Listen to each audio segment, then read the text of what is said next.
haven't seen him in a long time. Me either. All right, everybody. It is time to get out of pocket. I'm your host, Michael Davis, and it's going to be a fun day because I'm wearing a Mamba jersey because it's Kobe Bryant's birthday. Trevor Everett wearing a Lakers hat with Kobe in the background because it's Kobe Bryant's birthday.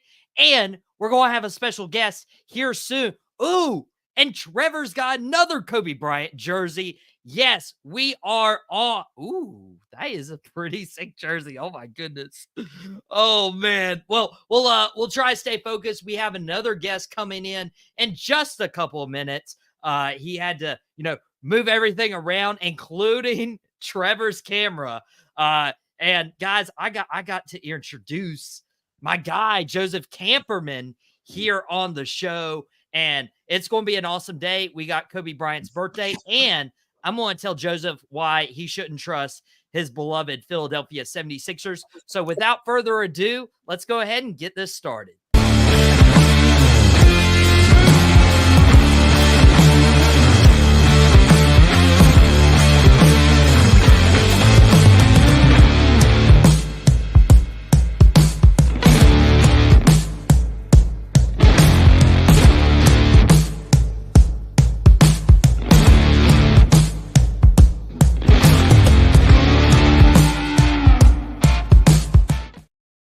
It is time to get out of pocket. I'm your host, Michael Davis, on this Friday afternoon. And we got, as the video package so eloquently displayed, we got Trevor Everett from 2 Pointers. We got Joseph Camperman, my good friend. And guys, it's going to be an awesome episode. And we're kicking things off with celebrating Kobe Bryant's birthday. Of course, tragedy hit about 4.5 years ago when Kobe, tragically died in that helicopter crash. But he left a big imprint on the industry, on the entire world of basketball. And I was amazed to see how many people around the globe were impacted by Kobe Bryant. And, I'm wearing a Mamba jersey on air. Oh, let's go. Which I don't usually wear Laker colors at all, but of course it was a special occasion. Joseph, welcome back to Out of Pocket, and I want to ask you, what's your favorite memories that stick out beyond Kobe Bryant's career? It's so hard. Kobe is one of those few players where I feel like, I don't know. I know this kind of cliche saying. I don't really know if he had a whole lot of haters. Like Michael Jordan's got the LeBron haters. I mean, the LeBron haters, are typically Michael Jordan, and then vice versa. And I with Kobe, it's funny because his legacy so much impacted beyond the scope of basketball that I think people were willing to. I'm a Sixers fan, sorry, and my view on the Lakers when it comes to Kobe Bryant is not negative. Like, I don't really have like a negative. I will say I did like every time he did get to, up until his later years when he rolled into Philadelphia, he got boos. Didn't matter whether he was you had some of those drunk fans, they were gonna give their boos to him. I'm trying to think off the top of my head what a game would be. 81, is that cliche? 81 point game?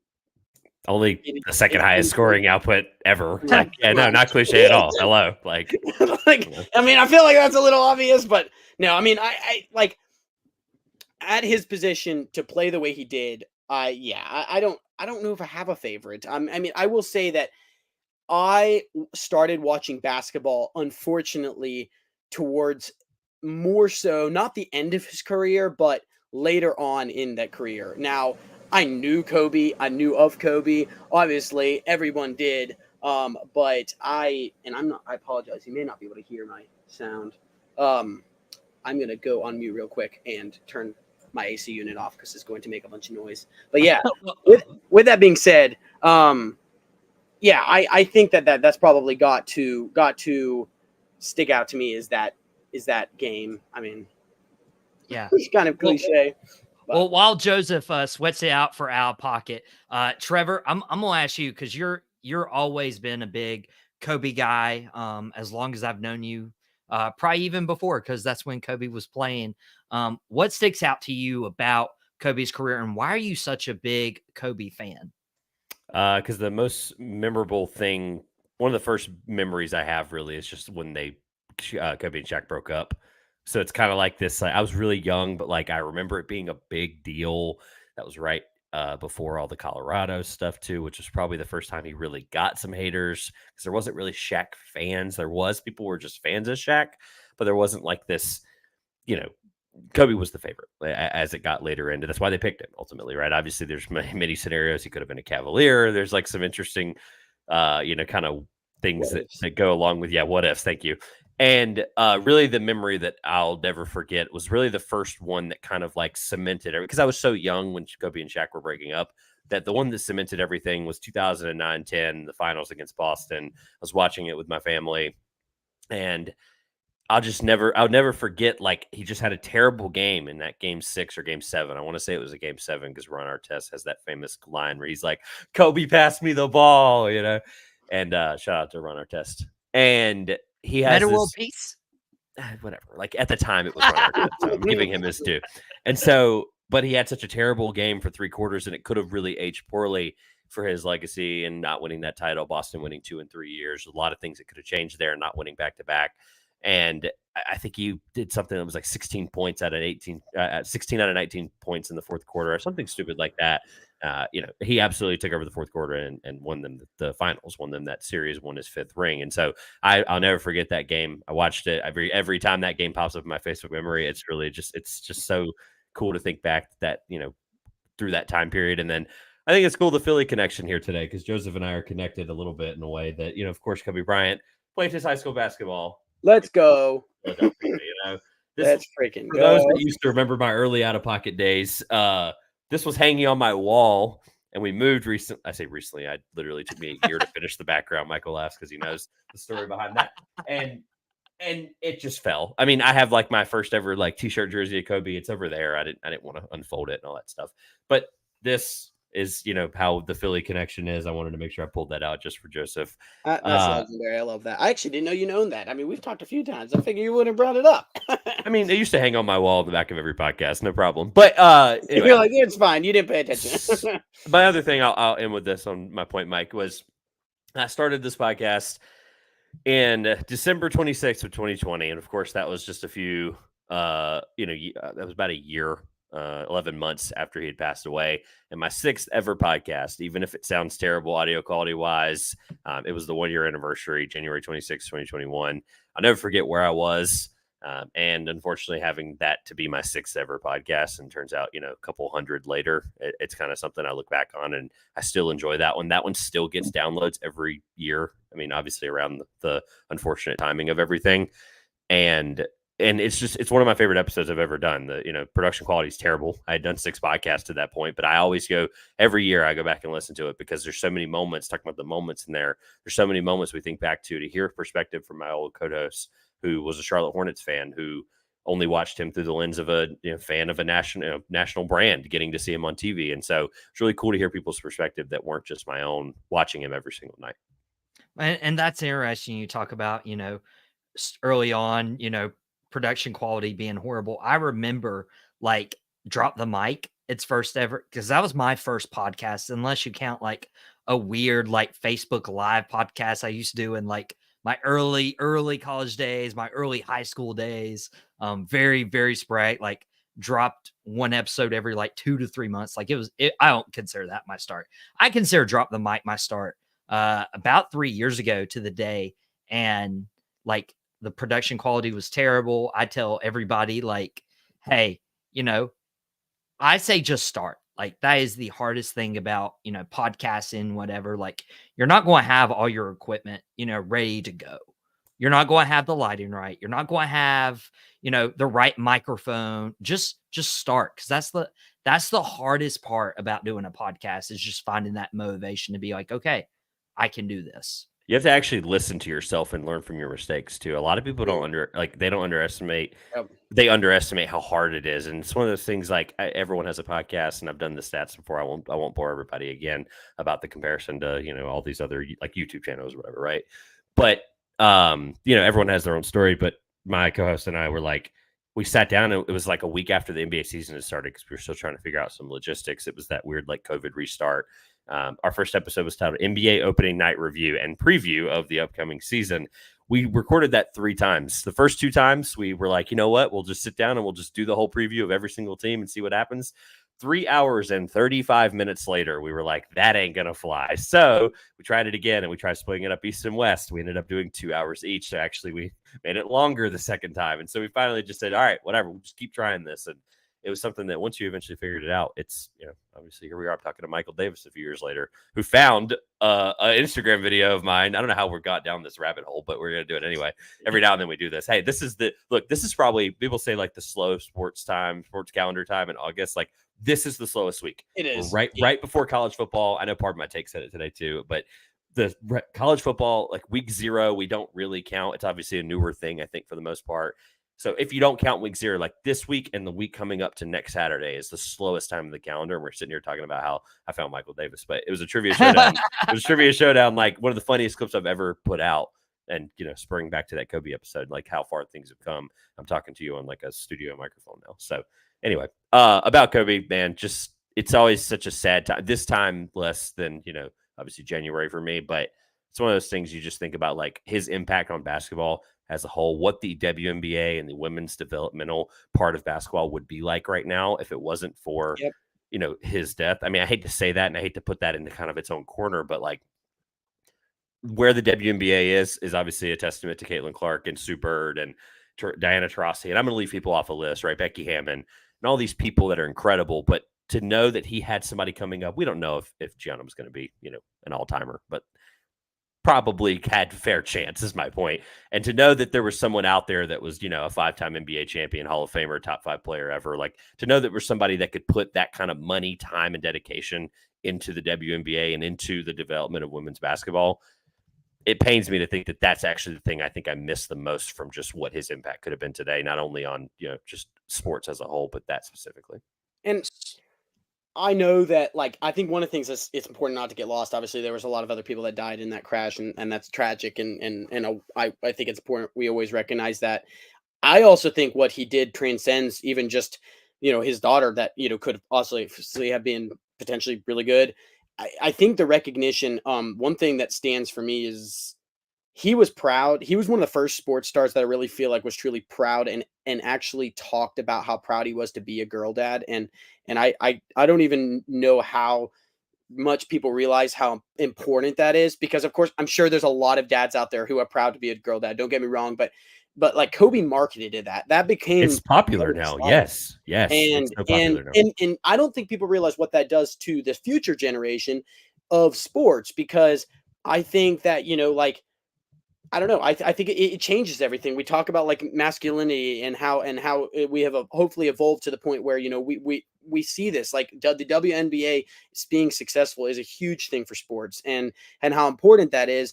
But it starts with the attitude of being proud to have another seat at the table. And I think that while it seems minuscule, that means a whole lot to a lot of people. And I can tell you right now, if Kobe was alive, let's pull a tearjerker, he would 100% have been at every one of those WNBA games, because he already was at the ones he could be. And I think I don't want to take away from the incredible women that have helped the WNBA get where it is. So I appreciate you, Trevor, for saying that. But I also think that it takes a village of people who are willing to put towards something.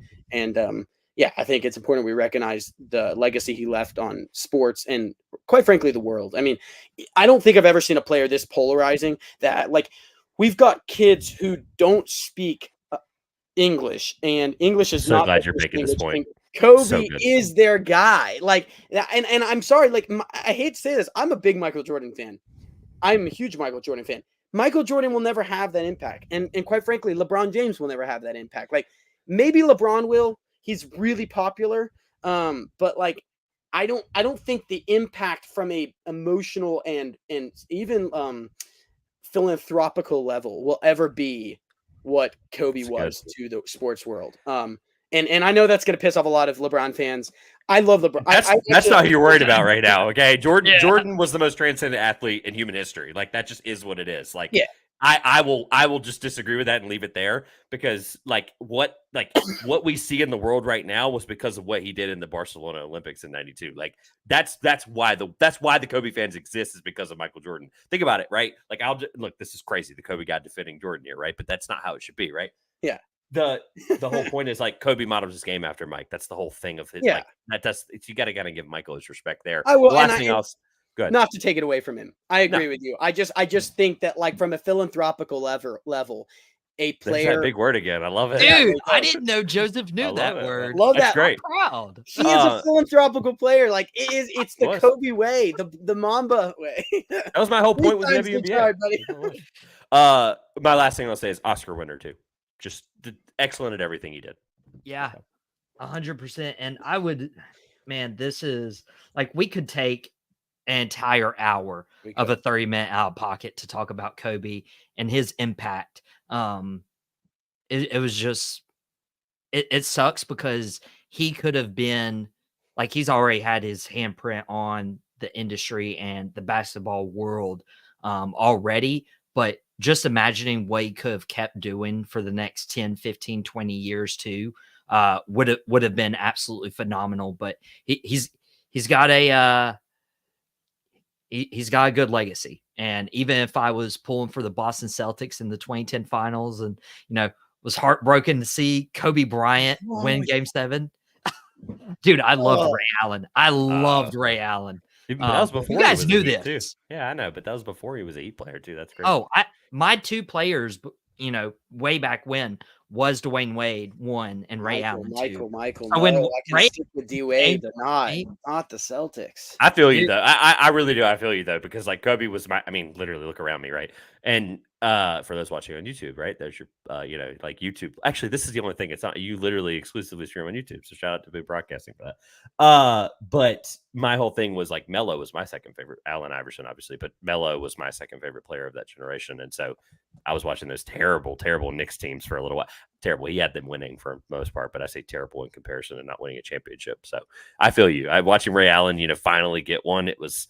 I hated it, but yeah, he did. It was the most. He might have the most smooth jump shot ever. I will fully agree with that. Consistency. Is such a solid comment. I mean, he had the best shot in the NBA during that era. I fully agree. I mean, in fact, I would argue one of the best shots ever. There you go. Like I remember where I was sitting in a beach house it was Pawleys Island. I was sitting. Shout out Pawleys Island. I was sitting in a beach house. We watched that entire series, and when that happened, I was like, "Whoa!"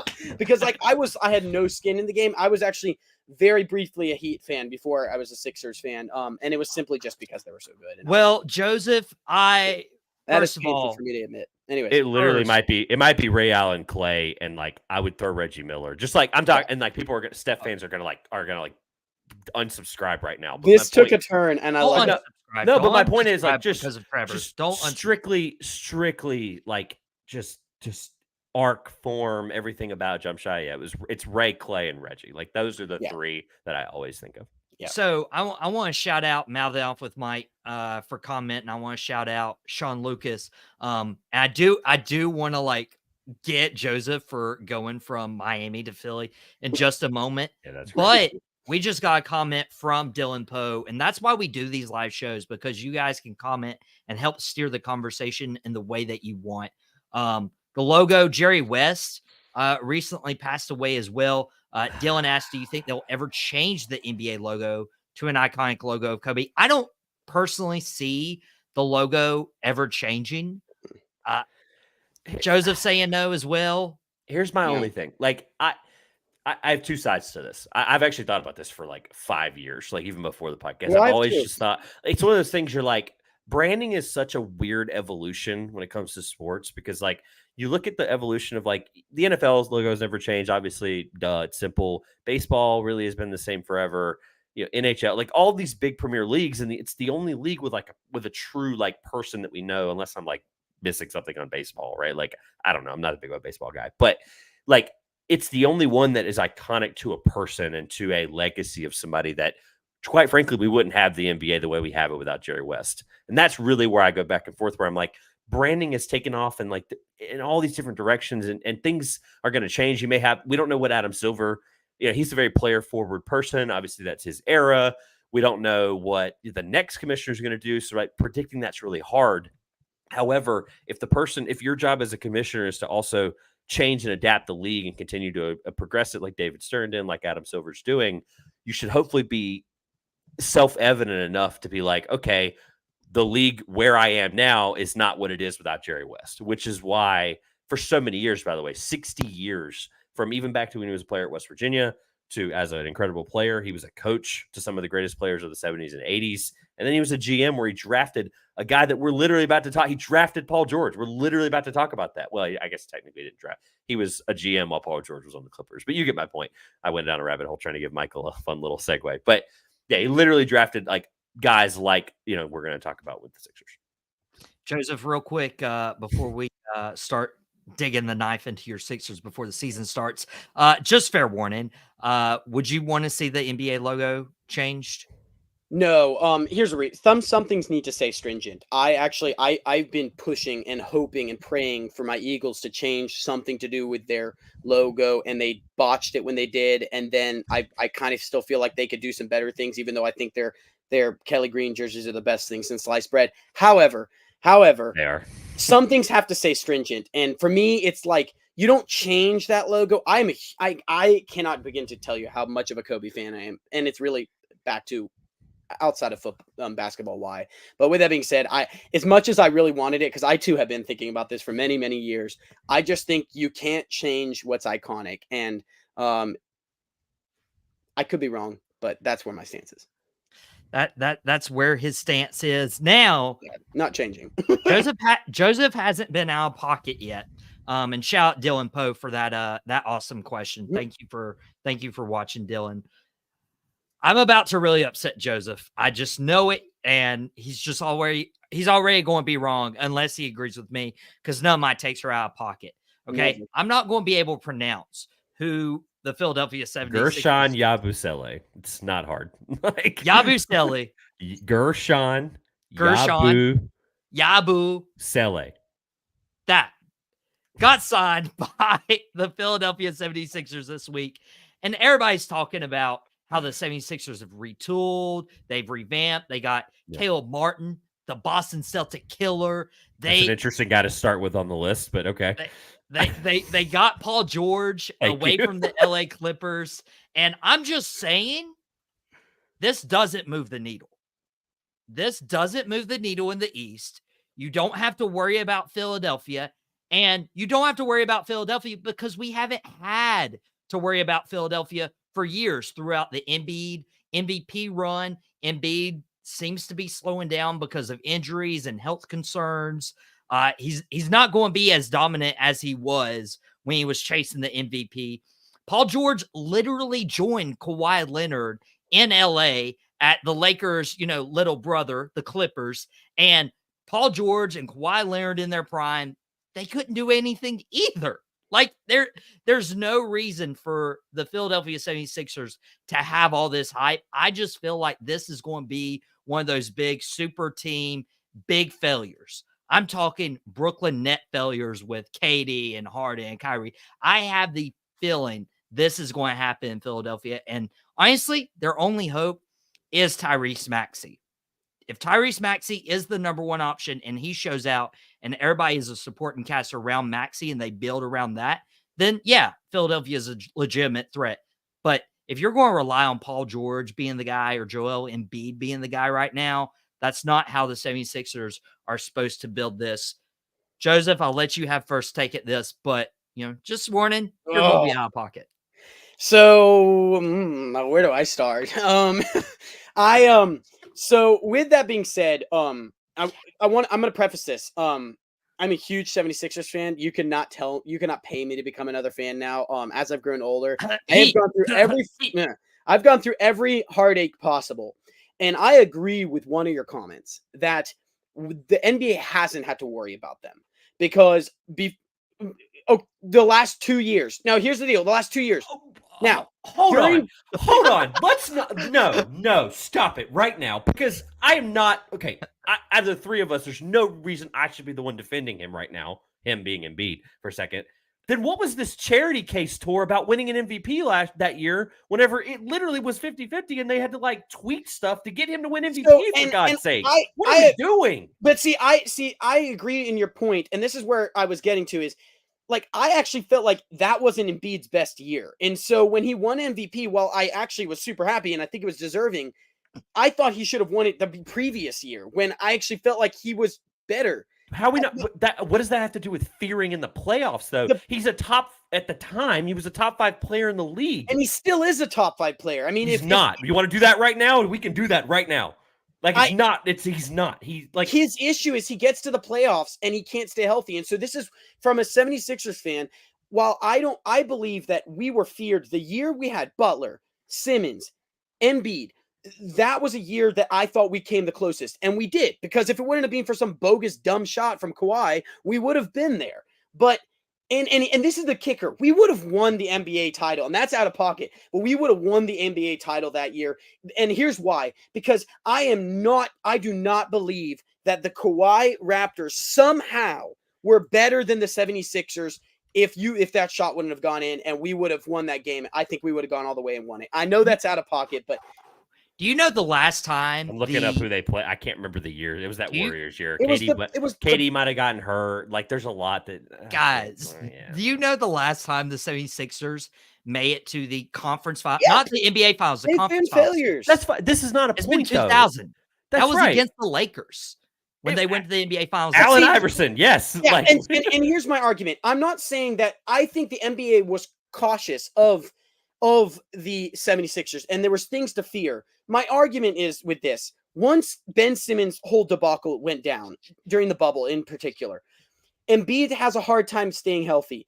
This Paul George signing is the best thing that could have happened. And if you would have asked me 2 months ago, hear me out. If you would have asked me 2 months ago, I would have said, heck no, I don't want to see Paul George in a 76ers uniform. But I started thinking this. Where Paul George is at in his career, he's not the main guy. The 76ers did, even though they paid him money, which is unfortunately the way the NBA You have to. That's how this is. I made this whole point with quarterbacks. You have to pay. Tua's not worth $220 million. He's not. And I agree. He's not, but you have to pay him. So because they bring him in, the face right now, it's not Embiid. Fun fact, it is Maxey. We saw that when Embiid was out in the spring last year. But when you put a shooter like Maxey with a big like Embiid, and then you supplement the defense from PG, my only concern from a 76er standpoint is, and it's a big concern, and it's a valid concern, is that both PG and Embiid are not going to be healthy come playoff time. If one of them is even 80% healthy, they are the biggest threat to the Celtics in the East. And it's because, but I don't believe they were, because I knew how teams viewed them in the last 3 years in particular. I don't want to say the last 5, but in the last 2 to 3 years in particular, people knew if Embiid gets to the final 5 weeks of the season and hasn't suffered a major injury, they're winning it all. And guess what? They haven't. He hasn't, unfortunately. And as a Sixers fan, I contemplated, do we unload Embiid? And it was like, I was kind of trying to talk myself off this ledge. And I was like, no, we don't unload Embiid, but we have got to get another player that makes us somewhat relevant, because I believe in the Caleb Martin signing. I believe in the Kelly Oubre signing. Andre Drummond will be an underrated signing for them this year. But 100%. The reality of it is, without a third star, we all have seen, look at the last 5 years of NBA teams. They always have that third star. The 76ers have not had that third star since, and I'm not saying a star, I'm not saying superstar. Gotten away from that a big amount. We've gotten away from that. The whole point you were making until you said the third star thing was the depth's gotten better. Like it has and better. It's such a reliable thing now, where like you look at the Nuggets and they had an incredibly deep bench that year. Yep.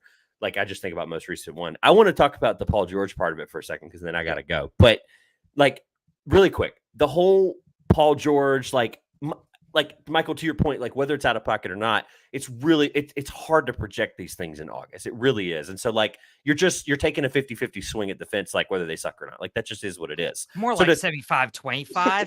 Hold on though. But to talk out like what it took to get him, like, let's not discredit the fact that like the Clippers didn't want to give Paul George the fourth year. That is such an underrated part of this whole conversation. That's true. Where you have to ultimately sit here, and it's this GM cycle or game that we go through where we say, congratulations, pat on the back to Daryl Morey.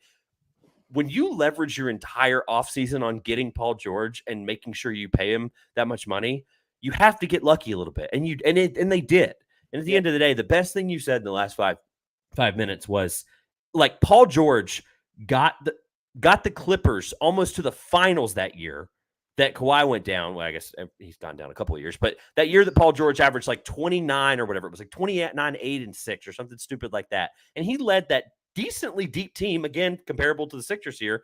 And there's like, what are the odds the two of them go out? Like, it's true. You're playing an odds game at that point. Here you are. But when you think about how good Paul George is even now, like, that's the whole point of the argument I have against Michael is, like, he's still an incredible shooter. He's transcended his career. Paul George is one of the best shooters at his size in the last like 10, 15 years at that point, right? And he's somebody that you can rely on, even whenever he's on the floor. Obviously, the health part of it is a huge concern. When he's on the floor, he doesn't have those, like, I know the playoff P's had some of those bad, like the jokes with the OKC years where he didn't have great years, but he's somebody that you can rely on. He's somebody that, as a 3-level scorer, you're going to be able to, as long as they can figure out which, if there's anybody I believe in that's going to figure it out, it's going to be Nick Nurse. Yeah, I was one of the first people that I can remember that was like, give this guy a true chance. And he did in Toronto, and he won a freaking title. Okay, so let's be real for a second. And with a team that, to be fair, it wasn't the greatest. Like, I think it needs to be focused on Kawhi. They were built properly, and that's my whole point with the Sixers team. Exactly. The Sixers team,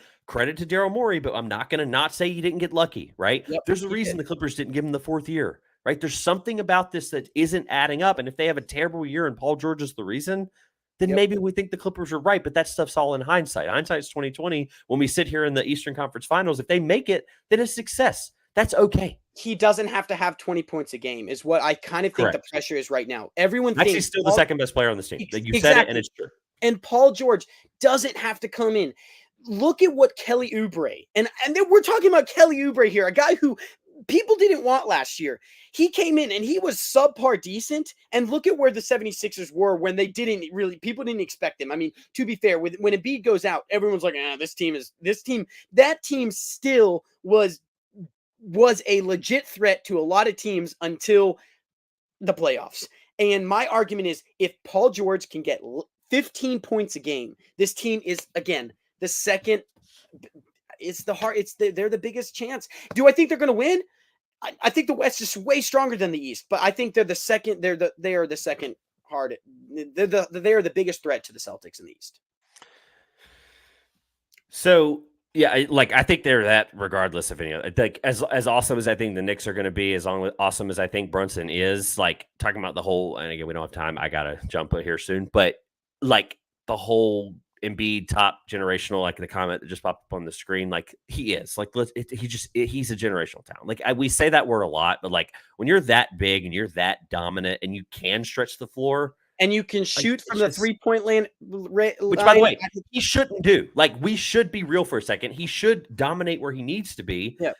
I don't want to get into the Jokic ducking thing right now. I don't want to get into the Jokic ducking thing right now. I don't. But you have to play those level of guys in the playoffs. You just do. Well, and I guess let's put it this way. We know the statistics are there. As much as it's fun to see him shoot from the 3-point line, when he shoots from the 3-point line, the Sixers team is not as good. The reason why I like the Paul George signing is because I think it's going to force Nick Nurse, and Nick Nurse is a brilliant coach, and the reason why I believe the Sixers have a chance is because of him. It's going to force Nick Nurse to say, get your rear end in the paint, do what you do best. When you are one-on-one with him in the paint, I've stood next to this guy. I had the privilege of standing 5 feet from Joel Embiid. You feel like I am 5'9", which is not a tall player person. I felt like the smallest individual on the planet. When you get in the paint with this guy, one-on-one, there is no defending him. And that's where he needs to stay. And George is going to push him more into the paint. I hated this signing, and I think I'm one of the few 76ers that did. I did not like this signing on face value, and then I spent a week, and I was like, you know what? No, I love this signing, and I explained because people they don't want to contextualize when things happen. They don't. They want to sit here and they want to like tell you that it's not. They want to tell you it's not signing a top 10 player in the league, and it's this and it's that. But like, the whole point of this is to be a successful deep team down the stretch. And regardless of how the salaries work themselves out, like the NBA now, like those are irrelevant. Those are going to be salaries irrelevant in don't 2 years, exist. right? And so like Paul George, 49 million. Yeah, it's going to age terribly. Even the 4th year, he's going to be like 39 when that final contract year is up. And like at that point, Daryl Morey might just be canned. Like it just is what it is. My whole point is like they're deep enough. The East, it did get better. I just want to. Indiana is going to be a fighting team. Yep. The Heat, I think, will still figure out a way to not be a corpse at least in April. Like I don't know, they'll be a corpse until like March, but it just is what it is. And I even think Atlanta got a little bit better. I really do. I think Atlanta actually got a little bit better. I know we're going down a rabbit hole. There's some teams. They like retooled around the edges a lot better than they have in recent years. My point is that weird middle ground where the East has been really bad lately, where you have in Atlanta, I think got better. I think that's the area. And if the Philly, Bostons, and Knicks of the world can stay at the top and fight each other out, I think the playoffs will be incredible in the East. The problem is one of those teams is going to have it be unhealthy because it's just how it works. Yeah, especially with those top 3 teams. Trevor's got a guy here. Trevor, talk basketball with us, and we're going to close the show with a quick football segment before we remind you guys what happens tomorrow night on the Boom Broadcasting YouTube channel. But before Trevor goes, make sure you're subscribing to the 2 Pointers YouTube channel. And it looks like he has an announcement for us. No, I just wanted to say, like, obviously I came on last week or the week before, and we talked about Trivia Showdown. All the Trivia Showdowns are out, so just want to say thank you for the opportunity to say that. And then shout out to Carson. I haven't seen him talk to him in a while, but to do your own podcast and do it solo, and Michael, you do a great job bringing in guests, and it helps. You know how hard it is to do a podcast solo, and so the fact that he's doing those solo, I just want to give Carson a shout out with the Lombardi Party. So I want to give props to Trevor because Trevor doesn't remember this, but on September 6th last year, we were having a wonderful draft. I think it was I do remember this. He does remember it. He remembers it. He didn't doubt my team, and I won first place. He said I was going to be sneaky good, and I want to thank you for that because I think I was the only person that everyone cumulatively thought I was going to absolutely suck. And Trevor's like, actually, I think Justin's team's going to be sneaky good. And I was like, I like this guy. Michael, please or one of you post the screenshot, not of the text. I believe you. I remember saying that, but I just want to see the team. Remind me of the team. Like I got to run, but remind me of the team at some point. Send that to Michael. Send it to me. And then, dude, like I tried to find it. Michael, you need to help me out because I can't get in the old league or whatever. Yeah, I will figure it out. We'll find the league. But I did believe you. I thought you were going to talk about whenever a dude comes on this show. I call him like the budget Nick Wright or whatever his name is. Oh my God, it is budget Nick Wright. Whatever he said, like, Team Cordray. He said to your brother. I think it was you or your brother, and he was like, "It's like, do you even know football, bro?" Yeah, and I won that league. That was me, baby. Woo! So anyway, got a blast. Rest in peace, Kobe. Thank you guys. I greatly appreciate it, Mike. And yes, Drake May should be the starting quarterback. To answer your question, so, Drake May should be the starting quarterback of the Patriots. I couldn't afford Trevor on the overrun. I afforded just a couple more minutes of Joseph on the overrun. And Joseph, I hope you don't mind. Hopefully I don't have to throw a few extra bucks your way. But I will say you already brought up the fantasy football draft. If you're watching Boom Broadcasting right now, you're seeing that we will be hosting a live fantasy football draft on this YouTube channel tomorrow night. Starting at 7:00, that's when the draft begins. It's an auction style, so we're not just snaking our way through and, checking out like every 10, 15 minutes. No, we are going to have players blasted on the screen, and we're going to be, throwing our money at these players, making sure we stock our team the way we want to stock our team. Nobody gets screwed over draft position this way. And just so you know, Joseph, I'm coming for you. Nope. I'm defending my title. I'm coming for Sean, who's in the comments. I'm coming for mouthing off with Mike, his first time in this Out of Pocket Fantasy Football League. And it's all the people you've seen on Out of Pocket over the last 2 years. We're celebrating our 2-year anniversary as of this month. So thank you guys for watching Out of Pocket. But Joseph, before we get in, we'd be remiss without mentioning the NFL preseason ends this week. People are fighting for their jobs. Not all the starting positions are filled. I don't know what your Philadelphia Eagles look like. If you're paying more attention to who's replacing Jason Kelce, Who's replacing Fletcher Cox? Is there another position battle across the league that you have your eyes on this weekend? Yeah, definitely. And I actually think it's funny. I have become such a pessimist in sports. I mean, it's hard to be an optimist when your team is the Dallas Cowboys and the Philadelphia Eagles. Just kidding. I am definitely not a Dallas Cowboys fan, but I do feel like Michael and I can find some common ground in the fact that, for the most part, both of our teams at times have definitely let us down. And being that, last year I really thought, hey, we're going to be able to double. We're going to repeat in the Super Bowl. I mean, we were well on our way. One thing I want to say, and I think it's actually an underrated one. I was talking about it with a coworker of mine today, and it's one thing I don't actually think Eagles fans wrongly, and I'll call the fan base out. They're wrongly not focusing on it. So it's impossible. It's not almost. It's impossible to replace a 14-year center who was one of the best centers in the league.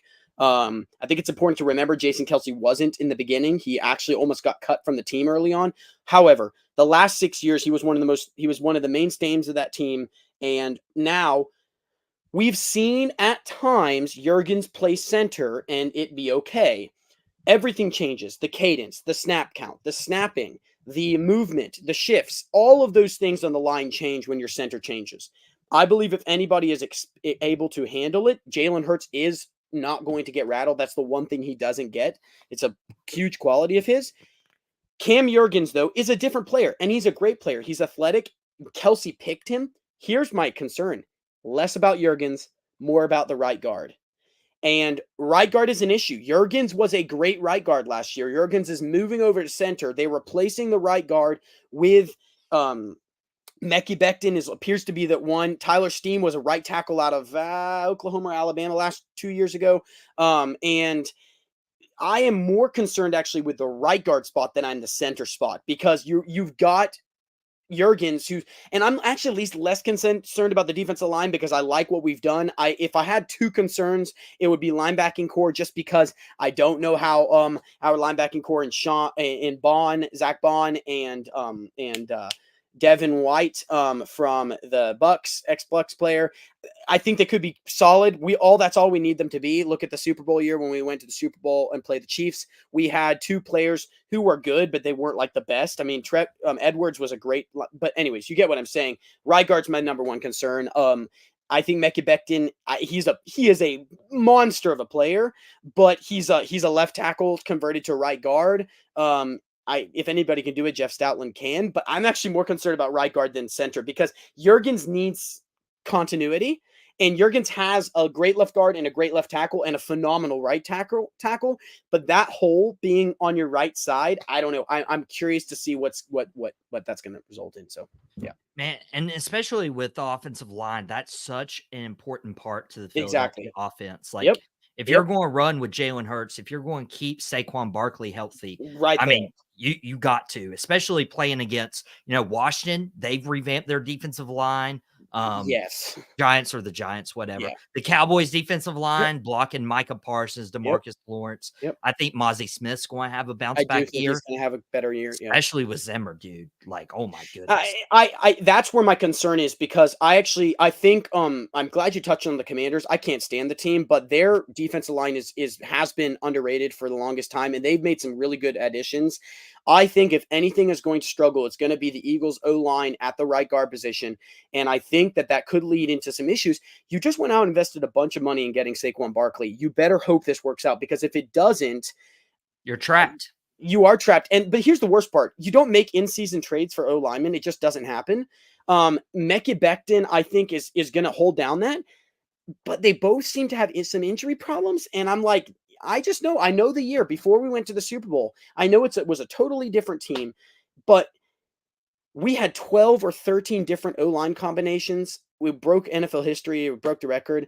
I don't see that happening, but I also think it's really easy to overlook a right guard position, because you think about center and you think about your tackles. It's important Eagles don't do that. And if anybody's capable of doing it, it's Jeff Stoutland. He is going to have a statue in Philly one day. He's the greatest offensive line coach of all time. But yeah, that's my concern, and it's a valid concern. Joseph with the statue recommendation. Absolutely. He's going to stand outside of Lincoln Financial with a petition, getting people to sign for a statue. He made Jason Kelsey who he is today. I love Kelsey, but Kelsey and Stoutland need their own statue together. He made O-line fun. Anyways. Dude, Joseph and I always have fun. Now, We do. Before we ever got on to the podcasting world, we would stand in the comments. I mean, stand. We weren't even sitting, lounging, waiting for class. We would be standing like on our way to class. And at least I would be 20 minutes late just talking football. And those were 20 minutes. I would much rather talk about football than go to class. 100%. Gosh, ain't that the truth? No, we had some good times. Absolutely.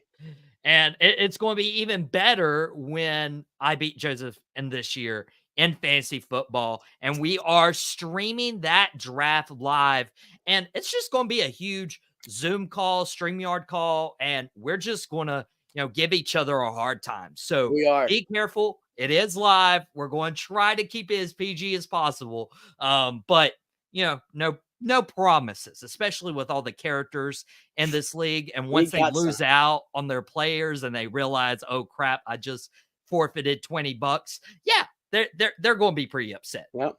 So Joseph never is good with his temper when it comes to football, fantasy football. It's going to be a rough time for him. It's going to be, Before we get out of here, one position battle you want to look out for: Justin Fields, Russell Wilson.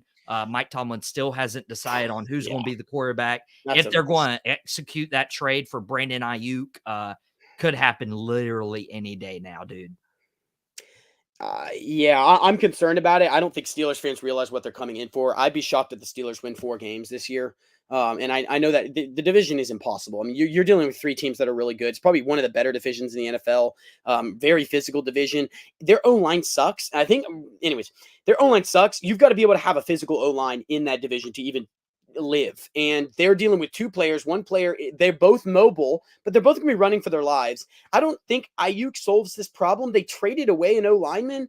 I don't even know where to start. 10 seconds. Mike Tomlin is getting, I love Tomlin. Tomlin's a great coach. Mike Tomlin is getting way less hate than Bill Belichick got on his exit. And I would argue that, I think it's time for Mike Tomlin to find a new team. I think Mike Tomlin will get a new team. I think he's a great coach, but they should have parted last year, and instead they extended him. I just think the vision is gone, and I don't have faith in Mike Tomlin to turn the ship around. That's a really wild way to end the show, but Mike, I just dumbfounded Mike. You asked me, I haven't been out of pocket. I said 2 out of pocket things today, so I promise. That was very out of pocket. I don't understand why you're hating on Mike Tomlin. I love Mike Tomlin. I just think at some point, so do all Steelers fans and the entire organization. Like, he's like the Pittsburgh Coach K. Like Andy, look at what happened when Andy Reid left Philly. It still stings me. I wish we could have kept him, but look at what happened. I just think sometimes it needs to happen, and I wish Tomlin the best because he's a great coach and he's a great guy. So if you didn't get rid of Andy Reid, you probably win 3 or 4 Super Bowls instead of 1. So I'm glad you did. I wish we kept him, but when I look at it, I'm saying Andy, and that's a whole nother story we could spend for a whole. Andy is a different man now, and I think it was because he left Philly, and I hate that because I loved Andy, and I still love Andy, but he was not a good time manager. He was not a good, especially playoff clock manager, and he became a completely different manager in the playoffs with the Chiefs. So I don't know. Maybe he grew up. Maybe it was just the Eagles. I love my team, but gosh, it still stings whenever I see him win a Super Bowl.